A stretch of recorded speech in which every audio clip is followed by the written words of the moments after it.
बांग्लादेश में बीते कुछ हफ्तों से लाखों की तादाद में छात्र और युवा सड़कों पर उतरे हुए हैं। बड़े स्तर पर प्रदर्शन और सेना के हाथ खड़े कर देने के बाद बीते सोमवार को शेख हसीना ने देश छोड़ दिया था। शेख हसीना के पीएम पद से इस्तीफा देने की बात सेना प्रमुख ने मीडिया को बताई थी। बांग्लादेश में अंतरिम सरकार के गृह मामलों के सलाहकार एम शेखावत हुसैन ने कहा है कि शेख हसीना को देश लौटकर फिर से राजनीति करनी चाहिए। हुसैन ने कहा कि हसीना को देश लौटकर अपनी पार्टी आवामी लीग को नए चेहरों के साथ पुनर्गठित करना चाहिए। हुसैन ने यह भी कहा कि पूर्व प्रधानमंत्री शेख हसीना पर देश छोड़ने के लिए कोई दबाव नहीं था। उन्होंने अपनी मर्जी से ढाका छोड़ा है, किसी ने उनको ऐसा करने के लिए मजबूर नहीं किया था। हम तो उन्हें वापस लौटने और फिर से अपनी पार्टी को पुनर्गठित करने के लिए कहेंगे। हालांकि वो देश लौटकर किसी भी तरह की अशांति पैदा करने की कोशिश करेंगी तो फिर कानून उनसे निपटेगा।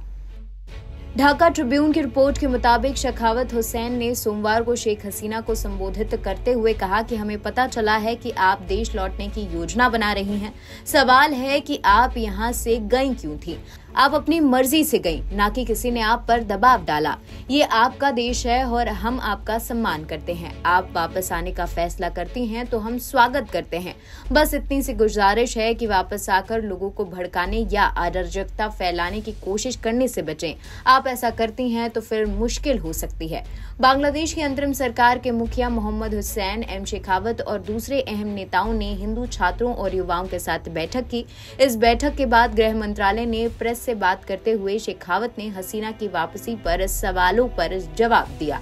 उन्होंने कहा कि जातीय पार्टी के नेता हुसैन मोहम्मद इरशाद को देश छोड़ने या जेल जाने का विकल्प दिया गया था तो इरशाद ने जेल जाना चुना था। हम कहेंगे कि शेख हसीना को भी वापस लौटना चाहिए।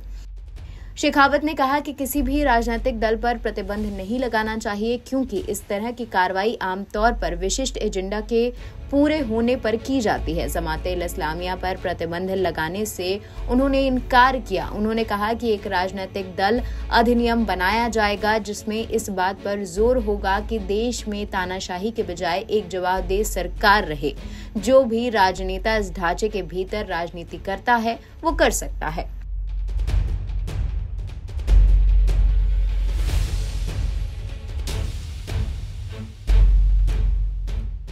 NBT ऑनलाइन की रिपोर्ट।